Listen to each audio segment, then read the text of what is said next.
கோவை ஆட்சியர் அலுவலக வளாகத்தில் மாற்றுத்திறனாளிகள் பாதையில் இருசக்கர வாகனங்கள் அவதிக்கு உள்ளாகும் மாற்றுத்திறனாளிகள். கோவை மாவட்ட ஆட்சியர் அலுவலக வளாகத்தில் மாற்றுத்திறனாளிகளுக்காக அமைக்கப்பட்ட பிரத்யேக பாதையில் இருசக்கர வாகனங்கள் நிறுத்தப்படுவதால் அப்பாதையை பயன்படுத்த மாற்றுத்திறனாளிகள் கடும் சிரமத்திற்கு உள்ளாகின்றனர். அரசு அலுவலகங்களுக்கு பல்வேறு வேலைகளுக்காக நாள்தோறும் ஏராளமான மாற்றுத்திறனாளிகள் வந்து செல்கின்றனர். அவர்களின் வசதிக்காக ஆட்சியர் அலுவலக வளாகத்தில் பிரத்யேகமாக சாய்வு தளத்துடன் கூடிய நடைபாதை அமைக்கப்பட்டுள்ளது. ஆனால் இப்பாதையை தற்போது இருசக்கர வாகனங்கள் நிறுத்தும் இடமாக மாறி வருவதாக மாற்றுத்திறனாளிகள் வேதனை தெரிவிக்கின்றனர்.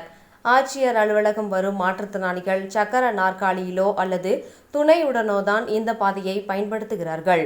ஆனால் இருசக்கர வாகனங்கள் ஆக்கிரமித்து இருப்பதால் மிகவும் குறுக்கலான இடத்தின் வழியாக சில சமயங்களில் சாலையின் வழியாக செல்ல வேண்டியுள்ளது.